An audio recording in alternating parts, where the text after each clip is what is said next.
23 to 34, Tel Aviv. The main screen suddenly blazes to life. A single message appears.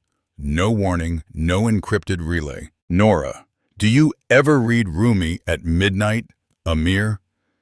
The entire Mossad operations room falls dead silent. No one breathes.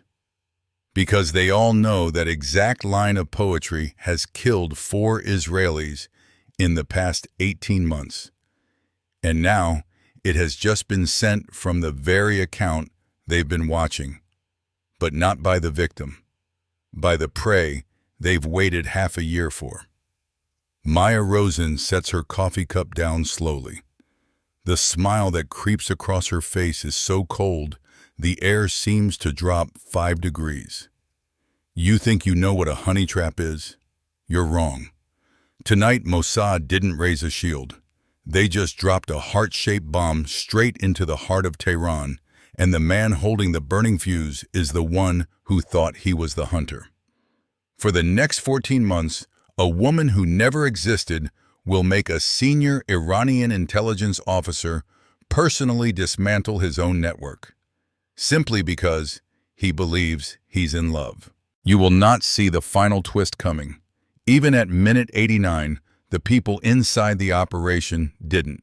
Press play and brace yourself. This story will make you delete every dating app tonight.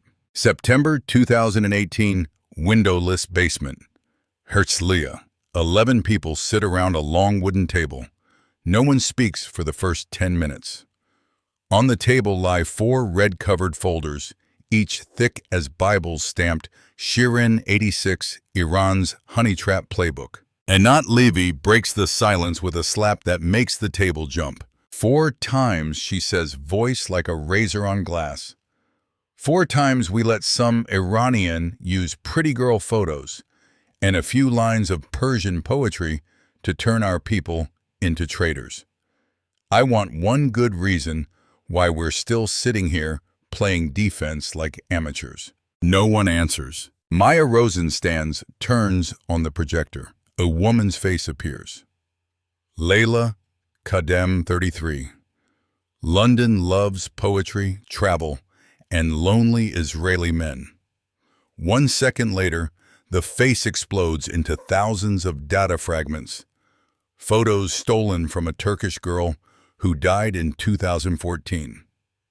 Instagram posts written by AI since 2011. A LinkedIn profile with 47 real people confirming the connection, a Spotify playlist that plays Faiz Ahmed Faiz every Tuesday at 2 a.m. This is their level, Maya says. They don't rush to sleep with the target. They make the target fall in love with them first. Average time from first message to voluntary handover of classified material, 11.5 months. She clicks. A map of Europe lights up 7 red dots, blinking Vienna, Paris, Brussels, London, Amsterdam, Berlin, Geneva. They're running at least 7 parallel operations.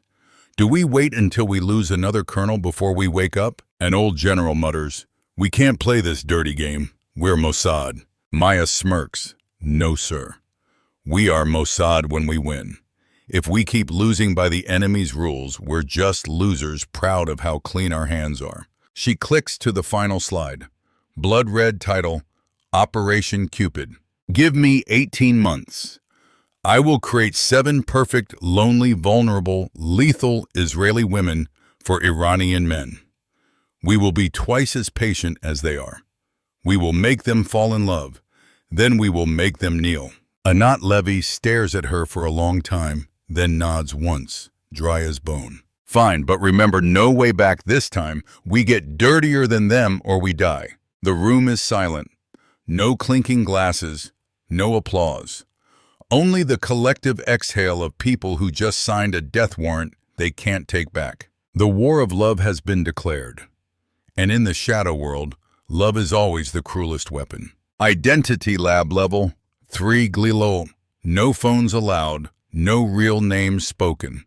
In the middle of the sterile white room stands an old dentist's chair, surrounded by 9 curved monitors like a cocoon. Maya Rosen sits there alone 72 hours without sleep, hair matted, eyes red as if she'd been crying. She hasn't. On the main screen, Norah Silverman, see date 11/03/2011. Creating a human being is not hard. Creating a human being others are willing to die for, that is the real art. Maya starts in 2011, Norah, 23, final year student at Tel Aviv University, posts a dorm room selfie. I hate finals, but I love Tel Aviv summers. 37 likes, 12 comments, all written by Maya, from 37 sock accounts, each with its own voice, its own fake memories. She has to remember that 23-year-old Norah is a little dramatic and overuses exclamation marks. 2013.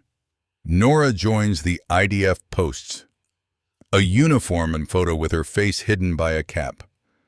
Maya lightly hacks the Army system to insert one real line, Norah Silverman Unit 8200, 2013 to 2015. One line, but enough to survive deep background checks. 2016. Norah moves to Berlin for a change of air. Maya pays a real Israeli girl in Berlin to take 400 everyday photos. Morning coffee, U-Bahn snowy Tiergarten. Then AI swaps every face for Norah's, no repeated angle. 2018. Norah starts getting lonely. Valentine's Day post solo. Glass of red wine caption, single is fine, but kinda sad. 189 likes, 43 comforting comments. Maya paid 43 real Europeans to comment, each with a fake memory of back in Tel Aviv, we used to hit the beach every weekend. LinkedIn is flawless. 7 years marketing experience, 512 connections, 38 skill endorsements, even an 800-word post on growth hacking with 42 upvotes. For 8 months, Maya lives 8 years with Norah. She knows Norah loves Israeli, indie, hates, cigarette smoke, is scared of big dogs, and when she's sad, she re-watches the 2006 film The Bubble. On the last night when she activates the dating profiles, Maya suddenly feels a chill down her spine. Norah now has over 4,000 posts, 1,800 photos, 62 story highlights, 9 seamless years of digital footprint, 0 holes. Maya whispers to the screen voice hoarse, "Welcome to the world, Norah. Now go find yourself a husband." She hits enter. Every dating app switches to looking for a serious relationship. Somewhere in Geneva, a man is about to fall into the most insane love of his life, and he will never know the woman was born from the hands of someone slowly forgetting who she really is. 14 March 2019, 02:17 a.m. Glilo. Only 3 people left in the ops room. 2 engineers dozing on their keyboards. Maya motionless, eyes glued to the screen. Norah has been live on the apps for exactly 11 days, 9 hours, 41 minutes. Nothing but trash, Western guys sending heart stickers. One Indian engineer asking straight up, "Do you like BDSM?" Maya deletes everything without blinking. Then the screen flashes red. New message from Amir/Thrawn85. No avatar, no bio, just one line, cultural attaché, Iranian mission to the UN Geneva. Maya inhales so deeply her shoulders shake. The biggest fish just swam into the net by himself. She opens the internal file, Amir Reza Thrawn 42 Major in Vivak Iranian intelligence under diplomatic cover since 2017. He personally ran at least 3 successful Shireen 86 operations in Europe. Direct handler Colonel Reza Mohammadi, name at the very top of Mossad's blacklist since 2014. His first message appears slow as poison. "Hi Norah, I just saw your post about Rumi. The line, 'Beyond right and wrong there is a field,' always keeps me awake. You're really in Berlin. It must be cold with this rain." Maya doesn't answer immediately. She waits exactly 41 minutes, the time a real woman would wake up, reach for her phone, smile, then type 0258. Norah replies, "You like Rumi too. I just woke up because it's cold. Berlin in March is awful. You're in Geneva, warmer, right?" Amir answers in 4 seconds. Too fast. Sign of someone waiting. Geneva is raining too. But if you were here, I'd make mint tea and turn on the fireplace. Do you like mint tea? Maya smiles for the first time in weeks. He's following Sharon. 86 textbook, page 1, chapter 3. Create a protective feeling by the second message. She types, "I like it, but I'm afraid of too sweet. Who do you usually drink tea with?" Amir alone, for a long time. 03:17 a.m. The fish has hooked itself and is pulling the line. Maya turns to the engineers now, wide awake, voice hoarse but sharp. "Trace the IP now. Confirm location. Call the Geneva team from this moment. Amir Thrawn doesn't take a piss without us knowing." She types the last line before turning off the lights. "Sleep well, Amir. Tomorrow tell me about that field." Message sent. Read. Typing. Stops. Maya stands, kills every light, leaving only the blue glow of the screen on her face. The 14-month countdown has officially begun. And this time the hunter has no idea he became prey the very first second. 27 April 2019, 1842, Café Le Départ, Saint-Germain-des-Prés, Geneva. Maya arrives 18 minutes early. Drizzle in her hair, camel trench coat, a few wet strands stuck to her cheek. Exactly how Norah would look after a flight from Berlin. She chooses the corner table, back to the walleyes on the door. In her bag, a German passport in the name Norah Silverman, a box of tampons, alibi in case of search, and a rice grain-sized cyanide capsule. Her private toy no one on the team knows about. 1858. Amir is still not here. Maya sips espresso, counts seconds. He's deliberately 16 minutes late. Classic male power move. Maya predicted it, even finds it funny. 1914. Door opens. Amir walks in. 3 centimeters taller than his file photo, gray cashmere coat, faint scent of Amouage reflection man. He scans the room, eyes lock on Maya for 0.8 seconds, enough for his heart to skip. Maya knows because her contact lenses have micro cameras streaming live to Glilot. He approaches, smiles, the trained Persian smile designed to melt European women. Norah voice, low, warm, slightly hoarse, from cigarettes. "You're even more beautiful than your photos." Maya stands, lets him kiss both cheeks, Swiss style. She feels his breath on her ear mint and a hint of afternoon red wine. His hand lightly on her waist for 1.2 seconds, long enough to check for wires. They sit. He orders Pinot Noir for himself, lemon water for her. He remembers she once said, "I don't drink when I drive." Maya smiles inwardly. He reread their 127 messages. Conversation flows: Berlin weather, Geneva boredom, Rumi Fairuz. But Maya registers 3 other pairs of eyes in the cafe, man reading Le Temps. Left corner girl with headphones by the window, waiter lingering too long. Iranian surveillance team here to protect their asset. Maya leans forward deliberately, hair falling over one eye, whispers just loud enough for him to lean in. "You know I was scared to meet someone from the internet, but you're different." Amir swallows. Maya sees his Adam's apple bob. 1947. He places his hand over hers. First real skin contact. Maya doesn't pull away. She smiles, eyes glistening, Bolshoi acting technique, Moscow, 2015. Outside, a flower delivery truck parks exactly 11 seconds, blocking the Iranian team's view. Enough for Mossad to get clean facial shots of all 3 watchers. Maya knows only 9 more months, and Amir will be on his knees begging Norah to do the unforgivable. She raises her lemon water, clinks his wine glass. "To that field," she whispers. To the field, he repeats, eyes shining like a child's. At that moment, he has no idea he just stepped into a field with no exit. May-July 2019, 7 meetings, 7 times Maya crosses the thin red line between Norah and herself. Second meeting, Paris weekend. Amir books separate hotel rooms in Le Marais, 7th floor Seine-View. Maya arrives with a small suitcase containing 2 dresses and a folding knife. They do not sleep together that night. He just holds her from behind, whispers, "I want everything slow, because I'm serious." Maya lies still, feels his heartbeat against her back, and for the first time feels fear, not of him, but of herself enjoying being held. Third meeting, Amir's Geneva apartment.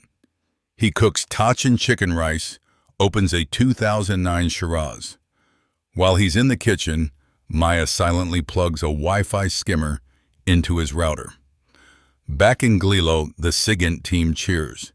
They now have his entire internal traffic with Tehran, including 5 other active Shirin 86 operations. Maya smiles at the screen, but that night in the hotel bathroom, she sits on the floor hugging a pillow and cries for 17 minutes. She never reports the crying. Fourth meeting night, drive to Annecy. He drives right hand on her thigh for 120 km. They stop by the lake. He gives her a silver ring engraved in Persian Toy Moi.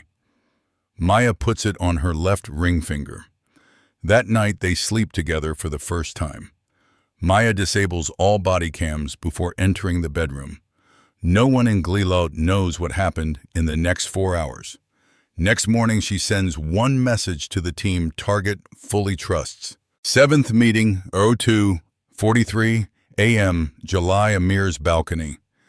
He just received new orders from Tehran, accelerate recruitment of Norah. He holds her, whispers, "Have you ever thought of doing something bigger for peace?" Maya turns, eyes shining under moonlight, whispers back, "I'll do anything you ask. Just don't ever leave me." She kisses him first. 38-second kiss, only one thought in her head. Did I just kiss the enemy? Or did I just kiss the man I'm falling for? Next day, Glilot receives the recording of Amir calling Tehran, voice shaking with excitement. "She's ready. I guarantee it." Maya sits alone in the changing room, looks at the silver ring. She tries to take it off. Can't, finger swollen from wearing it too long. She whispers to the mirror voice, breaking Norah, "You're killing me." August 2019, 03:14 a.m., Glilo. Red lights flashing like air raid. Anat Levy throws a stack of photos on the table. Oxford and London, she says. 2 Shirin 86 targets have actually been recruited. One just sent his girlfriend the entire new Iron Dome blueprints. The other is flying to Amsterdam to meet his handler tomorrow. If we don't act now, we lose 2 lives and billions in tech. The war room is so quiet, you can hear blood in your ears. Maya stands at the end, long sleeves hiding the silver ring, face white. Anat looks straight at her 2 choices. Save the people now and lose the whole net, or keep playing and more blood flows. You choose. Every eye turns to her. Maya remembers Annecy night, Paris, warmth, the salt of that 38-second kiss. Then she looks at the 2 Israeli faces in the photos, 2 men who once believed in love the same stupid way she smiles at the mirror every morning. She speaks, voice like swallowing sand. Save the people first. But we don't stop the game. Anat raises an eyebrow. Maya continues. Within 12 hours, extract both assets to Israel under family emergency. Send red alerts to the other 3.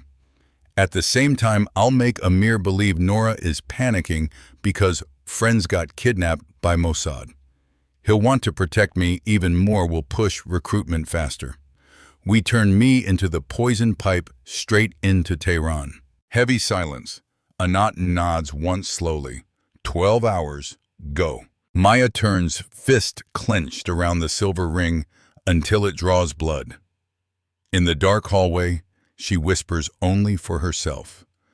Sorry, Amir. Mercy is over. The game continues, only now the fake heart is dead, replaced by an ice-cold blade named Norah Silverman. 12 August 2019, 21:47. Amir's lakeside apartment, Geneva. Maya sits curled on the sofa, hair messy, eyes red, as if she's cried all day. She just learned her friends in London and Oxford were snatched by Mossad in the night on espionage charges. Norah is genuinely panicking. Only Maya is controlling every tear like turning a faucet. Amir rushes in from the kitchen, face drained of blood when he sees her shaking. Before he can speak, Maya throws herself into his arms, buries her face in his cashmere sweater, sobs. I'm so scared. What if they suspect me? I'm just a normal girl. Amir crushes her so hard, her bones creak, voice trembling with rage and pity. No one will touch you, I swear. That night, for the first time, he makes the move. There's a way to protect you forever. You just have to help me a little. Help prevent war. You have access to some Israeli tech systems, right? Just a few small documents. Maya looks up, tears streaming. You want me to betray my country? He cups her face. No, my love. You will save it. Save both sides. 3 days later, safe house outside Zurich. Laptop opens. Colonel Reza Mohammadi appears on screen, silver beard, eyes like knives. Hello, Norah. You are the most valuable asset we've ever had. From then on, Maya sends death gifts. Radar blueprints with deliberate fatal errors. Completely fabricated lists of Israeli agents' Arrow 4 reports subtly altered so Tehran will waste years before realizing. Each time Amir kisses her hand and whispers, "You're saving thousands of lives." Maya smiles, eyes dry. Only one sentence loops in her head like a prayer. You wanted to play dirty? I'll make you die from dirty. The fateful dinner is coming. No one has a way out anymore. 28 September 2019, 2011. Amir's apartment. Candlelight dancing on Persian dishes. Amir, in white shirt sleeves, rolled personally cooked koresht, a fesenjon so fragrant, Maya almost forgets she's here to kill a man. He pours red wine into crystal glasses, slides a small velvet box toward her. Open it, my love. Inside, white gold ring engraved in Arabic with a line of Rumi. You are my sky. Everything else is just passing clouds. Maya looks at the ring, then at him. Amir drops to one knee on the wooden floor, voice so low it vibrates the air. Norah, I am a major in the intelligence service of the Islamic Republic of Iran. I fell in love with you the first second. Now I need you to stand with me, not as a source, but as a wife, a partner. Help me stop war. Help me build peace. Just say yes, and I'll take you where no one can find us. Protect you until my last breath. Silence thick as blood. Maya feels her heart actually stop one beat. She knows this is the official recruitment pitch Tehran has waited 6 months for. She also knows in Amir's jacket pocket is a pistol and a new passport in the name Mrs. Amir Throne. She lets tears spill. Slowly slides the ring onto her finger. I'm so scared. But if I have you, I'll do anything. Amir stands, hugs her so tight she can't breathe, whispers in her ear. You're mine forever now. Maya closes her eyes, face against his shoulder. Only one ice-cold thought. Your forever has exactly 48 days left. 8 November 2019, 2203, Iranian safe house by the Danube, Vienna's 2nd district. Old apartment, red velvet curtains, smell of Turkish tobacco and heavy oud. Maya walks in wearing a tight black dress, hair in a high bun, white gold ring glinting like a curse. Amir holds her hand, so tight, her bones creak, leads her to the living room. 3 men waiting. 2 young officers stand like statues. The older man in the center, silver-trimmed beard, dark suit, Dr. Hassan Karimi, Iran's Deputy Foreign Minister for Europe. He smiles politely, but his eyes strip Maya layer by layer. Miss Norah, his voice smooth, Oxford velvet, you have proven loyalty beyond expectation. Starting today, you are no longer a source. You will become our highest-level agent of influence inside the Israeli tech sector. You will stay in Europe, attend conferences, lobby politicians, shape public opinion. You will have your own apartment, unlimited accounts, diplomatic passport, and a safe future beside the man who loves you. He slides a leather folder across the table. 7-year contract, $1.4 million per year, already signed by Iran's foreign minister. Maya bows her head, pretends to tremble as she takes the Mont Blanc pen. Hidden in her jacket lining, 8K camera, and ultra-thin mic recording every second. On the roof opposite Mossad, team records everything in thermal. Amir stands behind her, hand on her shoulder, whispers, "Sign, love. From now on, we're together forever." Maya signs Norah Silverman in slow, perfect strokes. When she sets the pen down, Karimi smiles widest yet. "Welcome to the family." Maya looks up, returns the smile, the first smile with zero warmth left of Norah. Only one thought like ice in her mind. "Thank you for signing your own death warrants." 15th of November 2019. Europe still dark when Operation Cupid ends with a perfectly synchronized kill chain. 0547 Geneva. Amir steps out of the embassy basement elevator. 8 Swiss special agents slam him face down on cold stone. Before he can scream, a gun barrel touches his temple and a voice in German spy. The white gold Rumi ring is now evidence item 001. 0612 Vienna.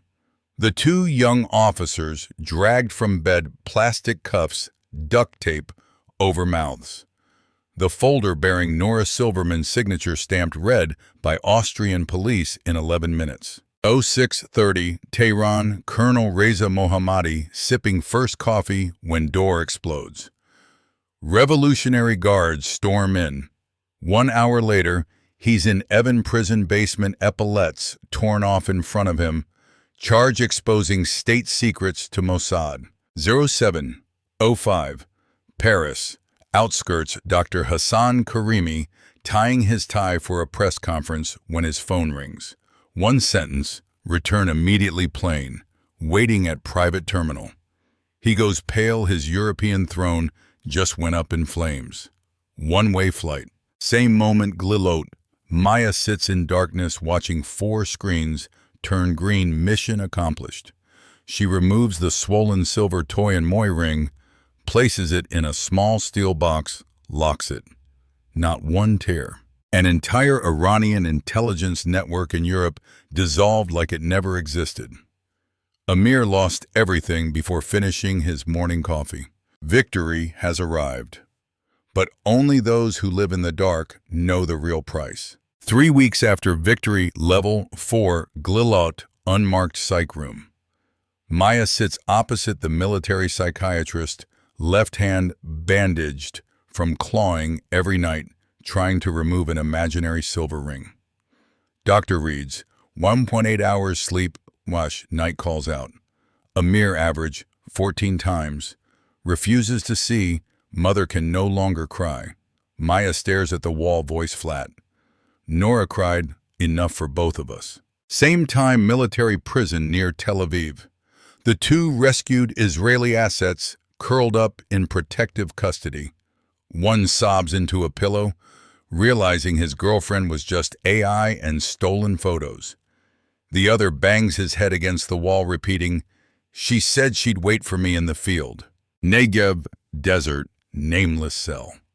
Amir sits motionless, eyes sunken like black holes, asks every day for the confiscated white gold ring.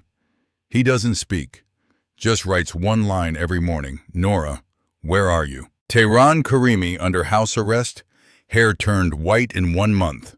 Mohammadi disappeared in Evan rumor he hanged himself with his own shoelaces. Shirin 80. Its curriculum burned, replaced by one new order. Iranian intelligence officers are forbidden to fall in love with targets even for 1 second. Maya leaves the psych room, stops in front of the one-way mirror. She looks at herself. Hair cut short, dead eyes, no trace left of Norah Silverman. She whispers to the glass voice raw, "We won. But I killed a woman to save 2 men. Was it worth it?" No one answers. The door clicks shut behind her like a life sentence. In the shadow war, no one truly wins. Only ghosts keep hunting under new names. And somewhere in Tel Aviv, another Maya is being trained, another Norah is being born. The wheel never stops. November 2020, small cafe on Dizengoff Corner, Tel Aviv. Maya sits quietly at the last outdoor table, hair grown long again, eyes still dead.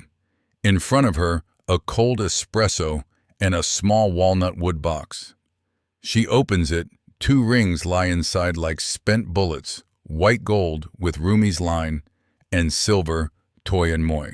This morning she received a secret message from a source in Tehran. Amir was released after 11 months in exchange for an Israeli prisoner. He was expelled to Iran, banned from leaving for lives in a small apartment in Shiraz under Revolutionary Guard watch. They say every evening he stands on the balcony smoking, looking west, murmuring a woman's name who never really existed. Maya lifts the white gold ring, turns it between her fingers. She remembers the last night in Geneva when Amir knelt, eyes red, begging her to run away with him. For 1 heartbeat, she almost told him the truth, almost told him to run before it all collapsed. But in the end, she only kissed his forehead and whispered, "Sleep well, Amir. See you tomorrow." She never saw him again. She opens Instagram on a new blank account, at Norah.under_the.stars. First story in over a year. 1 line only. Beyond right and wrong, there is a field. Are you still there? She posts, then immediately turns the phone off. Shiraz, 02:14, local time. A man on a balcony jumps when his phone vibrates. He opens the notification, sees the unknown account, reads the line, hand shaking so hard the cigarette falls. He types 1 word, Norah. Seen. No reply. Maya stands, leaves both rings on the table like 2 dead lives. She walks into the sunny Tel Aviv crowd, doesn't look back. The wheel never stops. The shadow war has no end. Only ghosts, the years, looking for each other forever in a field that doesn't exist. Operation Cupid is closed, but the door to the darkness never closes. In this world, love can be a weapon, loneliness can be exploited, and no tactic ever belongs to only one side forever. Maya won, but she also lost a part of herself forever. Amir is still looking for Norah in the field that isn't there. And the next time you swipe right at midnight, are you sure you're not the next prey? The story ends here, but the war doesn't. If your spine is tingling and you feel sorry for both the winner and the loser, leave a comment and subscribe to Ghosts of Strategy right now. Because next time you might be the main character in another operation. See you on the dark side.